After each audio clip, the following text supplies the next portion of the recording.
Bismillahirrahmanirrahim. Assalamualaikum warahmatullahi wabarakatuh. Alhamdulillahirabbil alamin. Wa bihi nasta'inu ala umuri dunya waddin. Wassalatu wassalamu ala asyrofil anbiya'i wal mursalin nabiyina Muhammadin wa ala alihi wa sahbihi ajmain. Para bapak, ibu, jamaah sekalian yang dirahmati Allah, insyaallah selama kira-kira 45 menit ke depan kita akan mengkaji ringkasan fikih muamalah kontemporer. Ringkasan fikih muamalah kontemporer. Tentu karena ini ringkasan, maka berarti ada edisi lengkapnya. Edisi lengkapnya bukan di sini, mungkin lain waktu. Tapi yang akan saya sampaikan, mudah-mudahan itu sudah menjadi prinsip-prinsip dasar yang bisa membantu kita menjalani kehidupan berkeuangan, ya, bisnis atau aktivitas keuangan lainnya, dan kita tetap dalam rambu-rambu syariat. Dan ini penting karena mau nggak mau hari-hari kita berhubungan dengan duit. Ada nggak yang sehari nggak berhubungan sama duit? Siapa Pak? Sehari? Ya, nggak pernah urusan sama duit? Ada? Nggak pernah ya? Tiap hari bagi duit. Walaupun mungkin hari ini udah berkurang, nyentuh duit udah berkurang, tapi tetap aja namanya uang elektronik duit juga. Nanti kita bahas insya Allah. Nah, bapak, ibu dan teman-teman yang dirahmati Allah, ada 3 prinsip dasar yang harus kita camkan dalam pembahasan muamalat transaksi ekonomi kontemporer. Yang pertama adalah bahwa ini ditegaskan Muhammadiyah sejak lama banget dalam Al-Masailul Khams di Harbiyah Jilid 1, bahwa hukum asal muamalah transaksi, hukum asalnya apa? Halal. Ini pada dasarnya hukum normalnya, kondisi defaultnya transaksi keuangan itu halal. Jadi baru haram itu kalau ada unsur haramnya aja. Kalau nggak ada, maka pada dasarnya semua transaksi itu halal. Jadi kalau nanya Ustadz atau nyari di kitab, jangan buru-buru nyari apa dalilnya ya. Kok ini boleh kalau transaksi? Tapi yang dipikirin dan dicari apa dalilnya kalau itu haram. Gitu. Jadi kalau ada yang bilang, wah ini boleh, jangan ditanya apa dalilnya boleh. Jangan, kalau transaksi keuangan ya gitu. Ya. Tapi yang ditanya adalah siapa yang bilang haram, oh, haram, arisan aja, haram, arisan haram. Atau lagi bilang arisan halal. Siapa yang kita tanya dalil? Siapa yang kita tanya dalil? Ada ustadz bilang arisan halal, ustadz lain bilang arisan haram. Siapa yang kita tanya dalilnya? Yang bilang halal atau yang bilang haram? Yang bilang haram. Maaf Ustaz, haram arisan ya? Iya. Dalilnya apa? Nah, jangan kebalik. Ustaz yang bilang boleh. Ustaz, kenapa Ustaz bilang boleh arisan tuh? Apa dalilnya boleh? Nah, gitu. Karena hukum asal transaksi keuangan itu hukum asalnya halal. Tentang arisan dan saya bahas insyaallah. Oke, ngerti ya? Ini hukum asal. Prinsip kedua, berangkat dari prinsip pertama, bahwa kalau dihitung-hitung yang haram itu jauh lebih sedikit daripada yang halal. Yang haram jauh lebih sedikit daripada yang halal. Ya kan tadi hukum asalnya semuanya halal kecuali kalau ada yang haram. Ada unsur keharaman baru haram. Nah kalau dihitung-hitung itu sebenarnya lebih sedikit transaksi yang haram dibandingkan yang halal. Makanya para ulama kalau nulis buku fikih, jangan kaget kita awal-awal fikih jual beli langsung bahas jual beli yang diharamkan. Jangan kaget, kata Ustaz kemarin hukum asalnya halal, nih baru buka buku fikih dikit langsung halal. Jawabannya justru karena yang halalnya banyak. Kalau nulis buku yang ditulis yang mana? Yang haramnya aja, sisanya berarti halal. Bisa dimengerti nih? Nah, Makanya kan ada buku-buku tentang transaksi-transaksi yang haram. Itu judulnya begitu, muamalah harta haram kontemporer, fikih riba dan goror. Gitu. Buka matan takrib ya, matan fikih paling populer di pesantren Indonesia. Awal-awal langsung jual beli yang diharamkan adalah, maksudnya apa? Berarti sisanya halal. Nah cuma kita memang ya, meskipun udah yang halal itu lebih banyak, ternyata secara praktek boleh jadi ada orang yang sehari-hari lebih sering yang haram daripada yang halal. Nah ini dia. Inilah godaan seperti godaan iblis kepada ayah kita Nabi Adam alaihissalam. Ditanya di surga waktu itu, banyakkan yang boleh dimakan apa banyakkan yang nggak boleh dimakan?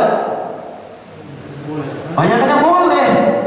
Allah cuma bilang, wala taqraba hadhihi syajarata fatakuna minal zalimin. Jangan kalian berdua deketin pohon ini, cuma satu pohon tuh. Yang halal banyak, surga gede lah, luas. Tapi fa'azallahuma syaitanu anha, iblis berhasil goda supaya itu yang satu doang itu dimakan. Ya Allah, ya Allah, yang halal transaksi banyak. Bapak-bapak ibu-ibu digodain setan biar tuh minjem duit pinjol secara riba. Nah loh, padahal kalau mau ngutang tetangga banyak, halal tuh ngutang tetangga, kagak ada ribanya. Minjem 1 juta balikin 1 juta, digodain setan biar pinjol, minjem 1 juta balikin 1.500. Nah loh, nah loh, gitu. Itu prinsip kedua. Prinsip ketiga, bahwa transaksi baru haram kalau mengandung 3 faktor. Jadi tadi saya bilang prinsip satu apa? Hukum asal transaksi keuangan halal. 2, yang halal, transaksi keuangan yang halal jauh lebih banyak daripada yang haram. Yang haram dikit ya kan? Nah biar makin tahu dikitnya kenapa. Prinsip ketiga, bahwa dia baru haram kalau ada salah satu dari 3 unsur. Salah satu dari 3 unsur. 3 unsur ini bisa disikat ya menjadi maghrib. Jadi apa? Maghrib.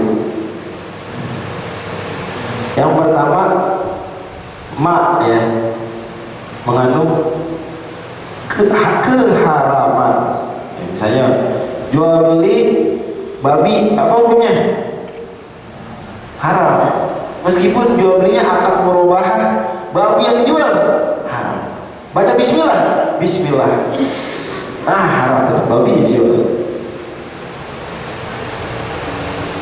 Yang dijual miras, homer. Ya. Gimana? Halal apa haram? Bayarnya pakai real, pakai dinar deh, dinar dirham. Bayar pakai dinar dirham. Yang dibeli apa? Miras. Halal apa haram? Haram. Jadi kalau unsur pertama nih, barangnya mengandung keharaman, benernya sendiri tuh. Udah itu haram tuh. Kalau usah dibahas selanjutnya udah. Mau usah dicek ada riba apa enggak? Masa-masa. Namanya udah akadnya apa? Miras. Oh iya, tadi daging babi. Akadnya sewa perempuan. Alhamdulillah ya. Ya udah itu haram tuh. Meskipun bayar pakai real, pakai dinar, pakai dirham. Nyawa perempuan malam-malam gimana? Jadi halal nggak? Bismillah. Haram. Sekarang saya tanya, masih cocok nggak dengan prinsip kedua bahwa yang haram itu lebih sedikit, jauh lebih sedikit daripada halal? Cocok. Karena kalau kita pikir-pikir, yang kita jual, yang kita beli, banyakan yang halal, banyakan yang haram. Banyakan yang halal, bukan yang haram. Jarang, apalagi di Depok ya. Kotanya para ustadz, apalagi kotanya kiai, jarang kita lihat pada. Walaupun mudah-mudahan Allah jaga terus nikmat Depok jadi kota yang banyak orang soleh ya. Jarang kita lihat tuh ada orang jual yang haram tuh jarang. Mungkin di tempat lain ada. Kita jalan dikit ketemu orang jualan miras, oke. Jalan dikit ketemu orang jualan B2. Tapi kita bersyukur tapi itu pun tetap sedikit pada akhirnya. G, tumak. G, maghrib. GH, maghrib. GH, gharar, ketidakjelasan. Jadi prinsip ketiga tadi kan saya bilang bahwa jual beli transaksi barang haram kalau ada 3 unsur, 1 dan 3. Mengandung keharaman. G, GH, mengandung gharar. Gharar ini ketidakjelasan. Contoh, jual beli nasi uduk, hukumnya apa? Halal. Kan tidak mengandung keharaman. Yang dijual nasi uduk. Nasi uduk itu bahannya apa aja? Nasi, santan. Nggak ada yang haram-haram ya? Nggak ada. Tapi ditanya ibunya, Bu, harga berapa? Harganya duit sekepok. Harganya apa? Duit sekepok. Harganya duit selembar. Jelas gak tuh duit sekepok, duit selembar? Jelas gak? Ah jelas. Apaan duit selembar? Dibeli jual nasi uduk, harga duit selembar. Ah jelas. Kalau kita benar ada transaksi tuh nasi uduk duit selembar, bisa selembarnya warna hijau, warna oranye, apa lagi? Ungu, warna merah. Nah itu halal. Ustaz katanya jual nasi uduk halal, ya halal. Dari sisi bendanya nggak mengandung keharaman, tapi dari sisi ketidakjelasan harga mengandung unsur apa? Gharar, ketidakjelasan. Nggak boleh, haram. Jual beli nasi uduk harga duit selembar haram. Nah, apa lagi? Contoh nggak jelas. Beli kucing dalam karung haram. Beli kucing dalam karung. Kalau kucingnya mati itu diikat dalam karung, haramnya makin ya. Tapi andai karungnya nggak bikin mati kucing, kita beli kucing dalam karung haram. Oh haram bisa jual beli kucing. Oke lah, ada memang diskusi ya dalam hukum jual beli kucing. Ada minoritas ulama memakruhkan, ada lagi yang mengharamkan. Tapi lepas dari itu, mayoritas ulama termasuk Muhammadiyah menganggapnya haram. Dalil yang dibilang dianggap mengharamkan itu apa yang disangka, diriwayatkan Imam Muslim. Tapi lepas dari itu, beli kucing halal. Oke. Tapi kenapa beli kucing dalam karung itu haram? Jawabannya karena ada ketidakjelasan. Apa yang nggak jelas di sini sekarang? Kalau tadi nasi uduk duit selembar harganya yang nggak jelas harga. Kalau sekarang nggak jelas apa ya? Barangnya apaan kucing dalam karung? Pak, mau beli kucing nggak? Kucingnya mana? Wah ada di kamar. Bagus. Bayar 1 juta. Saya mau lihat nggak? Rahasia. Nggak gitu. Kalau kucingnya hitam nggak suka warna hitam gimana? Kucingnya putih, kurang senang warna putih, repot. Maka kalau kita beli barang, nah ini kadang-kadang banyak kan transaksi gharar ini justru merajai ya, banyak bursa saham, ya, atau yang sejenis. Itu sering kita beli barang nggak jelas mana yang dibeli. Ya. Silakan kalau mau nanya gimana?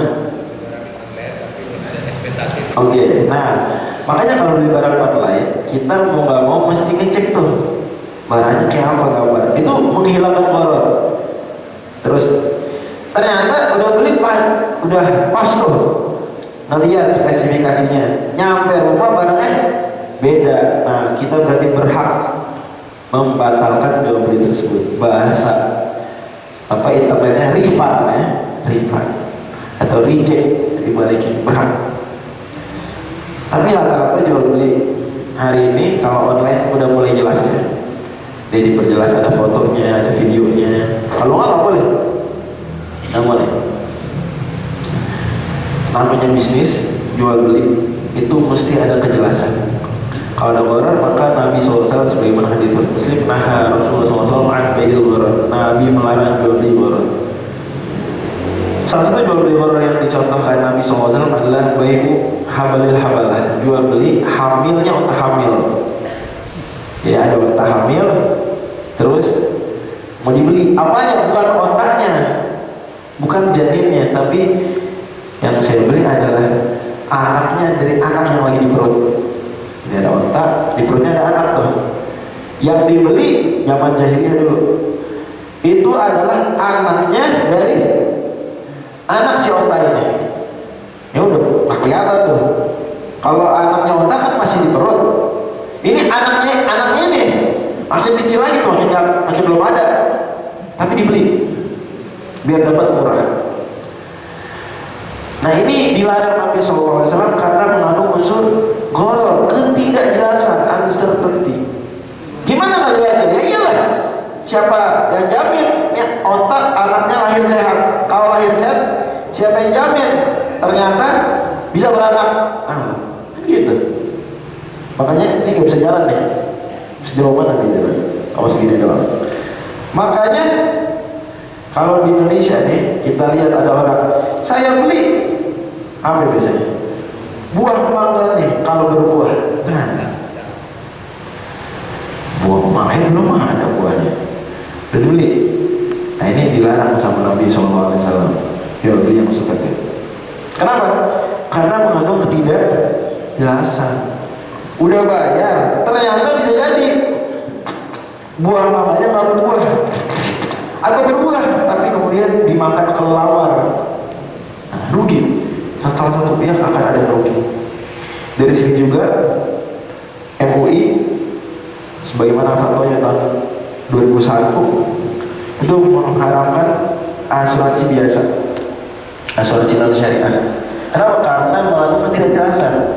Kita bayar premi tiap bulan rajin, bayar. Bisa nggak kita kagak kecelakaan terus? Bisa. Uang kita gimana? Juga udah jadi milik perusahaan asuransi. Walaupun kita udah bayar 50 juta totalnya tuh nggak kecelakaannya, 50 jutanya milik perusahaan asuransi. Sebaliknya ada teman kita bayar premi sekali 100.000, besoknya kecelakaan, dibayarin perusahaan asuransi 50 juta. Dia baru bayar 100.000 udah dapat 50 juta. Saya udah bayar 50 juta, kagak dapat apa-apa. Nah, dari situlah makanya asuransi konvensional hukumnya nggak boleh, hukumnya. Dan dari sini juga judi itu nggak boleh, karena judi mengandung ketidakjelasan. Yang paling sering biasanya hari ini kalau di dunia kita melihat di lapangan itu adalah bayar buat mencet mesin ngambil boneka. Pernah lihat nggak? Bayar berapa bayarnya? 10.000, dapat koin, masukin koin, kita ngambil boneka, cetet, nggak dapat.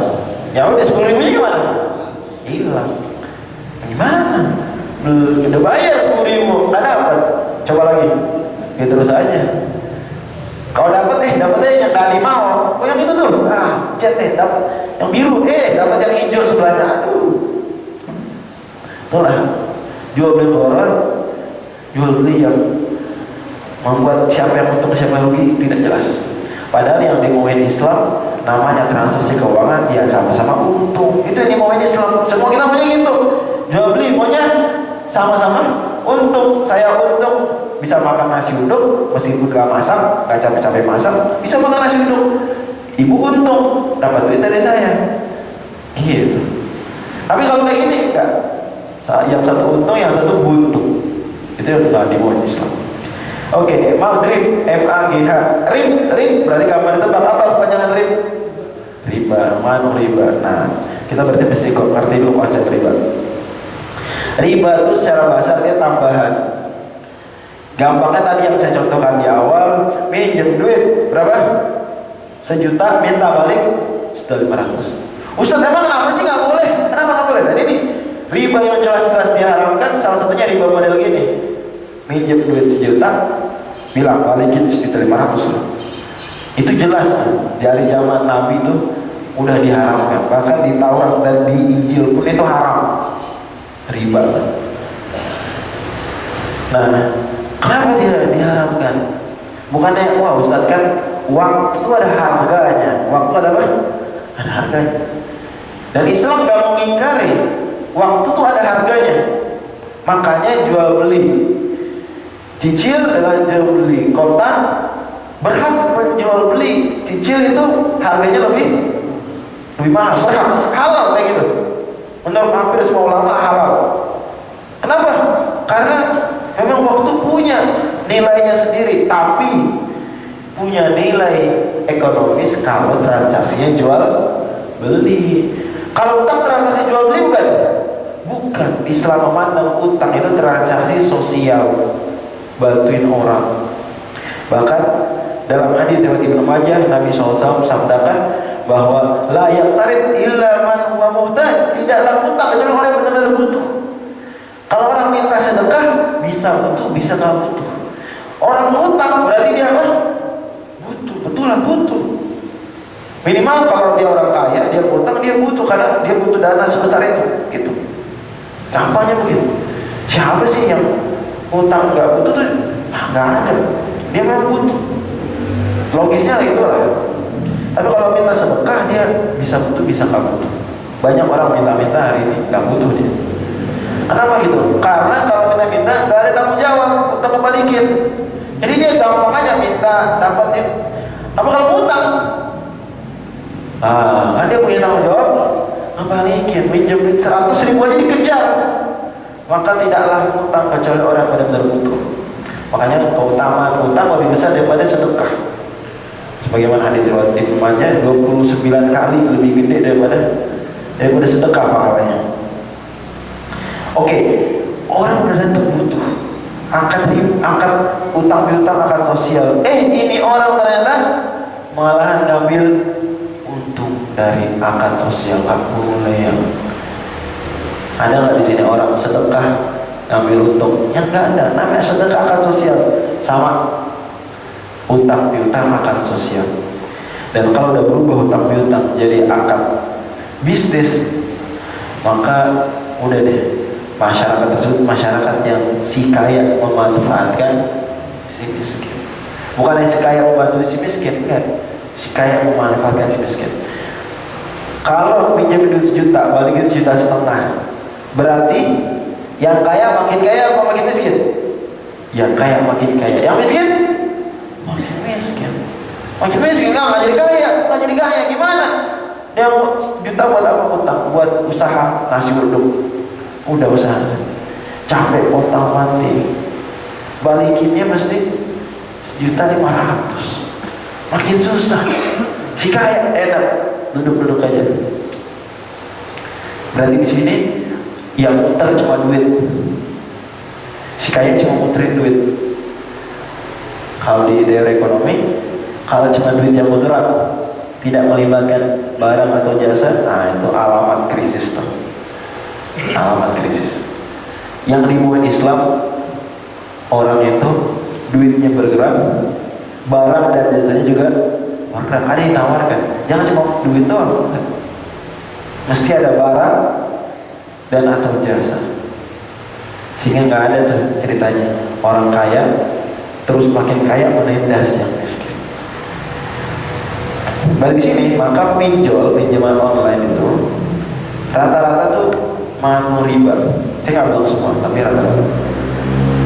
Kenapa? Karena dia jelas-jelas bilang, saya kasih pinjaman 1 juta, balikin dengan bunga 10%. Berarti berapa balikinnya?